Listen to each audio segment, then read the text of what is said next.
Hello YouTube, how's it going? This is the crossover and I'm back with another video. Today is going to be another one of my individual scouting reports for the 2022 NBA draft. And in today's video, we are going to be taking a look at NC State freshman guard Terquavion Smith. So without any further delay, let's get straight into the video. Moving on, we do have some stats to cover regarding Terquavion Smith, as he is 19 years old, stands at about 6 feet 4 inches, weighs only 160 pounds, and has a 7-foot wingspan. Now, Terquavion has one of the most unique physical profiles out of, I think, anyone really in this class, as you could just tell, just by listing the measurements. You guys can just probably tell just how lanky of a prospect he really is, and it really shows on the court. And, even if he does only weigh 160 pounds, I don't think it necessarily hurts him in terms of an on-court standpoint or perspective too much. I think it actually kind of benefits him in some ways, just given how lanky he is. It kind of helps him in different aspects, which we will discuss in the strengths and weaknesses part of the video. However, I do generally like Terquavion's physical profile, and I like just how lanky and long of a prospect he is. However, moving on to his on-court stats, this was his freshman year playing for NC State, where NC State had a pretty terrible year. They went 11-21 on the year, not a season that they hoped for. However, Terquavion himself had a very, very impressive season, as he did average 16.3 points, 4.1 rebounds, 2.1 assists, and 1.3 steals per game.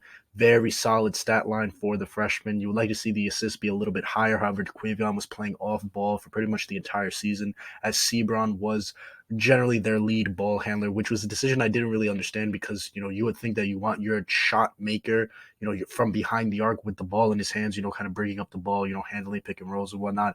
And I would imagine you'd want Sebron, and Sebron was much more of a slasher playing off ball. But that's just my opinion. But solid stat line for Terquavion. You like those steals again with that length showing up there, and the points is what's really impressive. Also the rebounds in terms of length and whatnot, but the points is what really stands out. Had a decent effective field goal percentage of 50.3, slightly below average, but still not bad. However, he did shoot 69.9% for the free throw line, which is something that he will have to work on at the NBA level. He also shot 36.9% from three, which is very respectable, especially when you take into account that he shot 8.1 threes per game and shot a total of 263s on the season, which led the ACC. So Terquavion Smith was not only a 19-year-old freshman playing for one of the worst teams in the ACC, but also led the entire ACC in threes attempted and shot it at a very respectable clip at essentially 37%, which is something to be very proud of for Mr. Smith, and that is a big part of Smith's game as we move on to the strengths part of the video. Moving on to Terquavion Smith's strengths as a prospect, first up, I do want to talk about the three-point shooting, or just overall shot creation, three-point shot creation. As I previously stated, the statistics speak for themselves. Being a conference leader in threes attempted and total threes attempted, that's something to be proud of, especially as a 19-year-old freshman. Terquavion Smith deserves a pat on the back for that, and the film backs up the stats. He's one of the most impressive three-point shot creators in this class that I've seen. One of the most impressive on-ball shot creators in general. We can talk about off-ball first, as he does a good job shooting off movement, has a quick release. He also does a good job elevating on his shot, so you never have to worry about that, especially with his wingspan. He has a pretty high arc on a lot of his shots. Again, he does a good job shooting off movement as well, and he does a good job repositioning himself. Like, let's say he's in the corner and a defender will fly out on him. He does a good job of utilizing pump fakes, get the defender to fly by, and then he'll take a dribble, maybe step to the side a little bit, readjust, get the shot up, hit it, right? So that's things that you don't necessarily see out of a lot of freshmen that you saw from Terquavion Smith this year that were extremely impressive. And then when you move on to his on-ball three-point shooting, again, a lot of the same things apply. He does a great job of getting elevation on his shot, the release and whatnot of his shot. That's something that we will talk about in the weaknesses video, even though some of the mechanics in his shot are good. Like, I like the extension he gets on his guide hand. Some of the things with his shooting hand and just, finishing, with his release and whatnot are things that we will talk about in the weaknesses video. Not video, in the weaknesses section of the video. However, generally Terquavion is pretty decent with his mechanics, and whenever he is shooting on ball, one thing about him is that he always has a good amount of space. He does a great job of utilizing side steps, and he also has a very good handle, which is which leads us into the next section, as he has, again, one of the best handles in this class, and he has a different variety of combo moves, whether that's hezzies, behind the backs, between the leg crosses. He does a great job of just utilizing his change of speeds in order to get open shots for himself. And that's something that, again, you don't really see out of a lot of freshmen, especially freshmen, with his intangibles, right? So that's just, it's just very impressive. And again, he's able to utilize this handle to create a lot of open shots for himself. And even when Terquavion isn't necessarily hitting his shots on ball, they're usually wide open because he'll just hit a defender with a combo move. He hit him with the in and out. He'll hit him with a combo move, stop, hit him with the in and out. They'll fly by in the opposite direction, and then he'll sidestep, and he'll just have so much space to shoot. So even when Terquavion isn't necessarily hitting his self-created shots, he's usually just so wide open on them that you're just like, wow, like that's a positive. Just because you don't see freshmen be able to just create as much space on a lot of their shots as Terquavion is. So that's a big strength of his. Another strength of his is as a finishing. Now, the finishing numbers weren't necessarily all that great this year. However, it's still, in my opinion, it has a fair amount of upside. As again, being able, he showed or flashed on a good amount of plays, the length that he has and being able to utilize it. Specifically against Duke, I remember that coming out of a pick and roll, I believe he was on the right side of the court, snaked the pick and roll, and was attacking Mark Williams down low.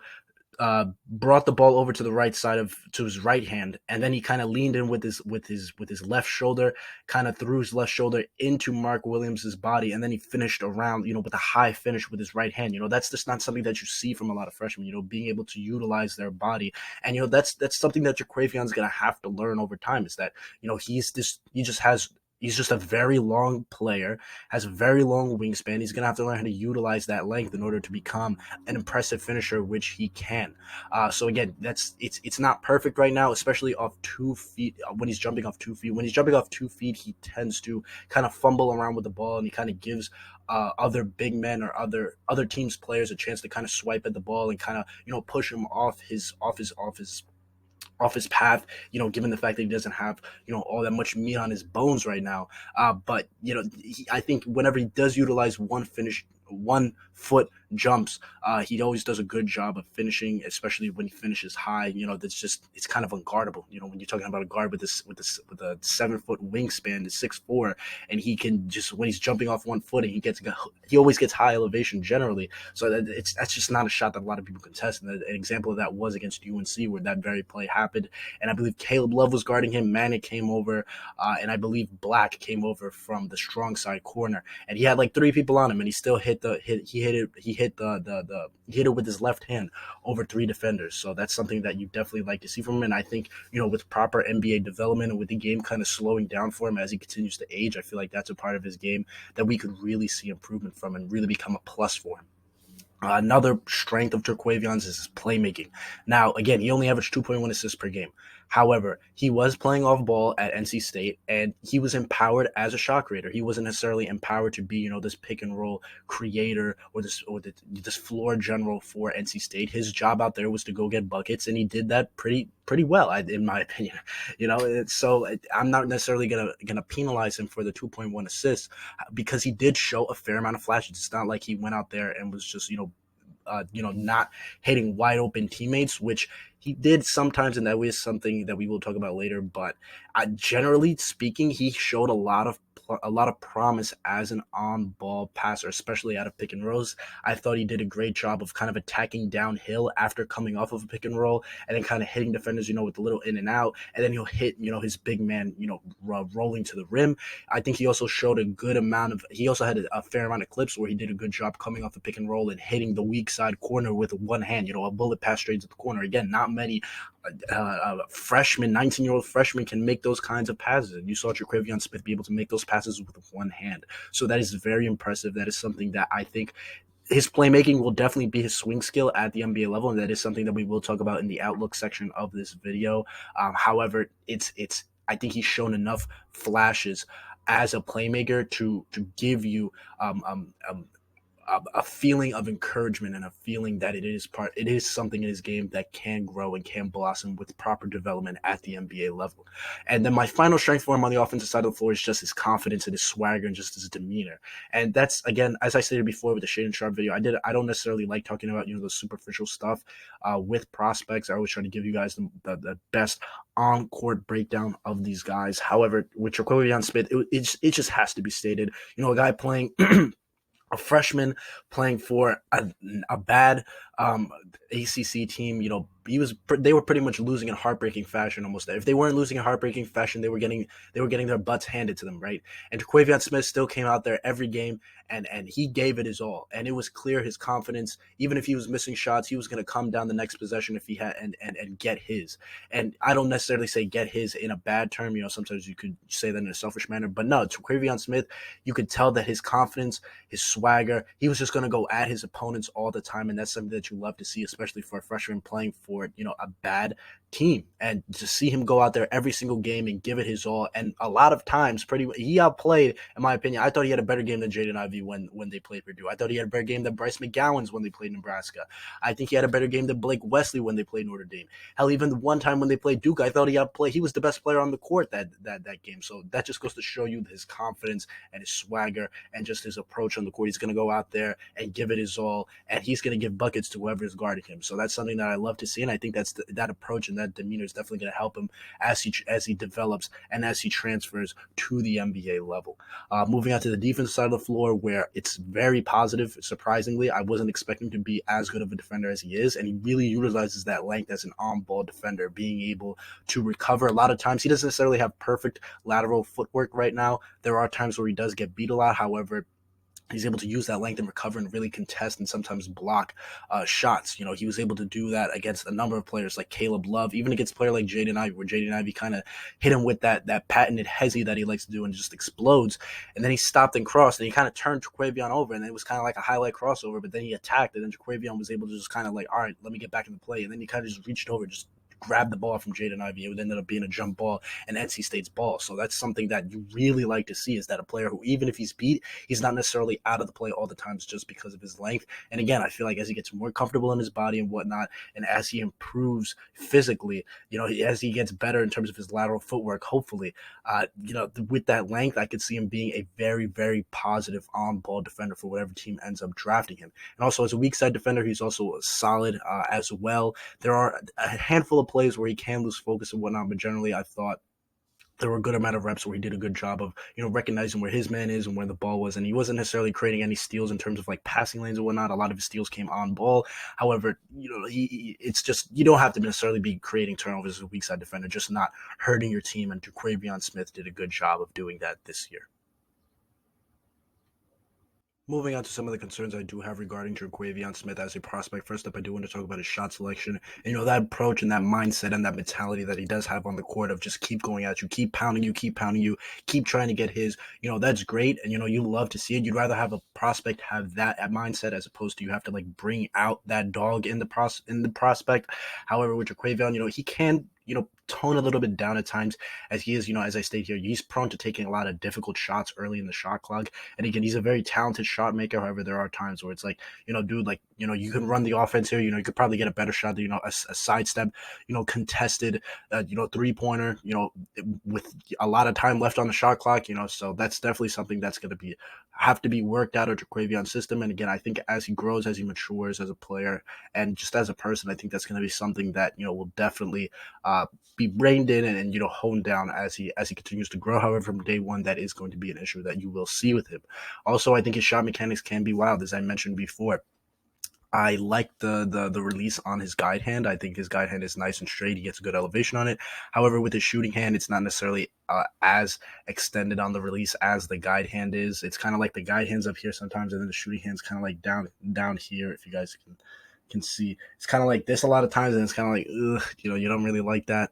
You'd rather see them, be aligned, whether that means, lowering the release on his guide hand a little bit, or, bringing up the release on his shooting hand, simply because he just has so much length that his shot's just going to be hard to contest either way. So I'm kind of fine with him either lowering or raising the shot, whichever. He just kind of has to get both his shooting hand and guide hand aligned moving forward.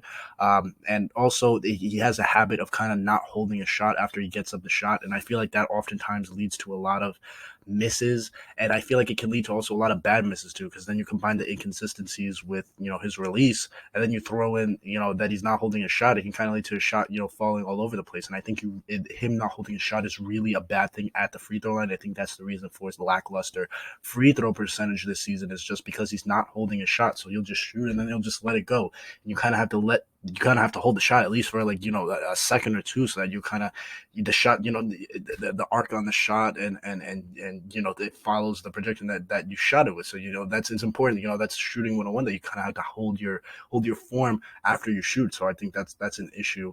That's a thing that's going to have to be worked out of Terquavion's system at the NBA level. Also, his handle, I think he has one of the more impressive, one of the best handles in this class. However, there are times where it can be a little loose, where he can play with the ball a little bit too much, and then a defender would just get in his grill and poke the ball away. So being a little bit more efficient with the ball, keeping his handle low, and just getting to his spots a little bit quicker, I think is something that can definitely be worked on. But overall, he's just a talented ball handler. So it's a weakness that will have to be worked on, but it's something that will improve with time. But I'm not really freaking out about it. Also, as a finisher, again, as I stated before, the 1 foot jumps is something that I think he could utilize more, as well as, just finishing with his left hand more in general. He's kind of a righty dominant shooter right now, finisher right now. And I think he has shown some flashes as a left-handed finisher.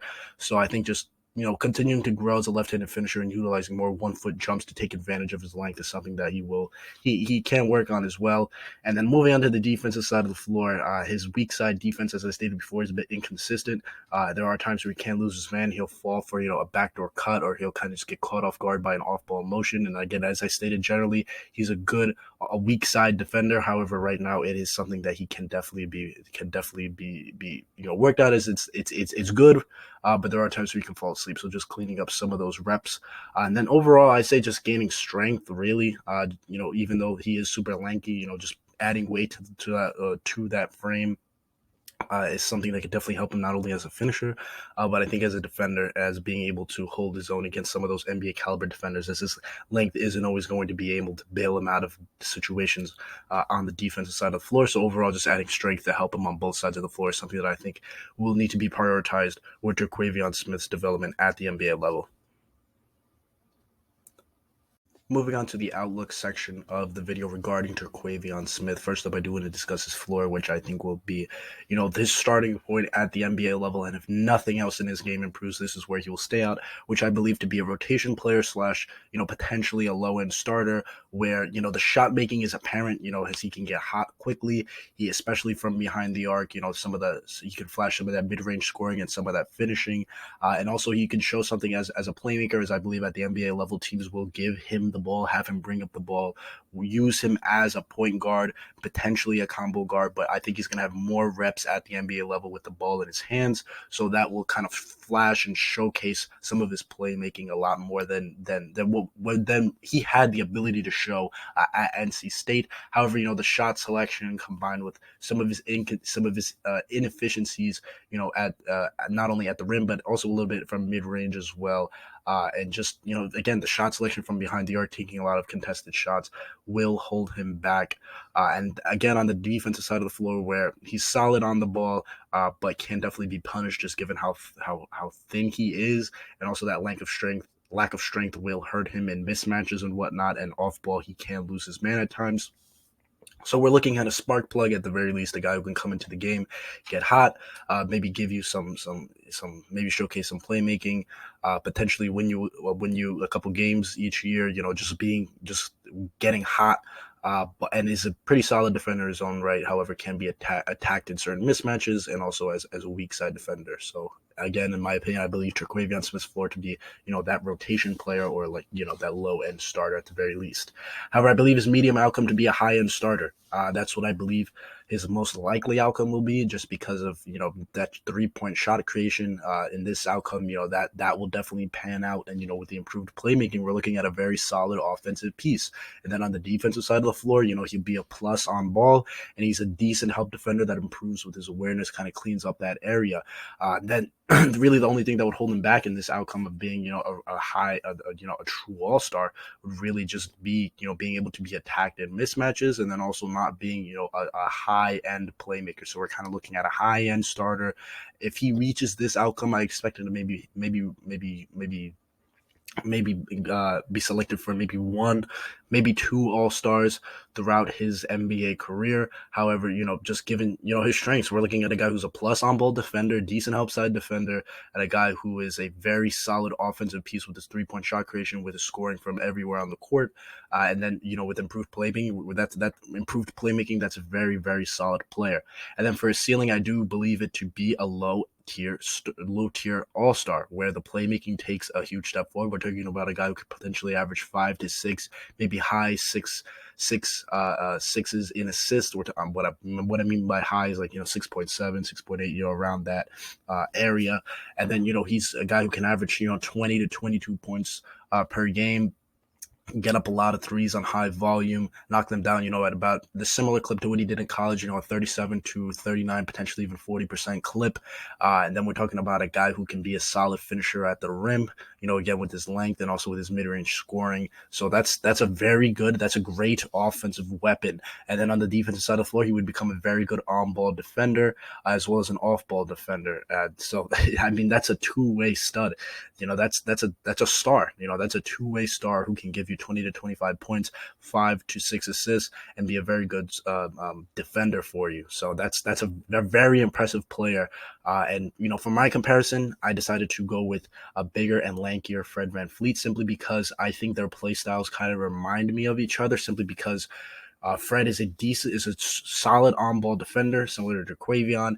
He's also not the best playmaker, similar to Terquavion. Maybe projects as more of a combo guard, similar to Fred VanVleet. However, his prowess really comes from 3 point shot creation, which similar to Terquavion Smith is also his best best trait on the offensive side of the floor right now, who is a decent mid-range shooter, and with the finishing, but really his bread and butter is his 3 point shot creation. So I feel like a bigger, lankier Fred VanVleet is really what Terquavion Smith can turn into, and that's a very good player. And as I know, I'm a bit late to the Terquavion Smith train, but I think he's firmly a first-round pick. I think he's a borderline lottery talent. He's just that talented as a shot maker and as a defender. Again, with that length, with his unique physical profile, you just don't see too many freshmen be able to do what Terquavion can. And then, with the mindset that he has, I just think he's going to succeed at the NBA level. Currently, I do have him about 16th on my board. I think I have him right below Osman Dieng, who I have 15th. So again, I think he's going to be a first round pick, and I think he's going to be a very, very solid player at the NBA level. And that's the end of the video, guys. Thank you so much for watching. Let me know what you guys think about Terquavion Smith in the comment section. Am I just right about him? Am I a little bit too high on him? High on him? Am I a little bit too low on him? You guys let me know what you guys think about him in the comment section. And aside from that, that's the end of the video, guys. Please subscribe if you haven't already, and if you have, please share the video and the channel with a friend. I want to keep growing the channel, keep growing the community that we have here. And again, aside from that, that's the end of the video, guys. Thank you so much for watching, and have a blessed day. Take care and peace.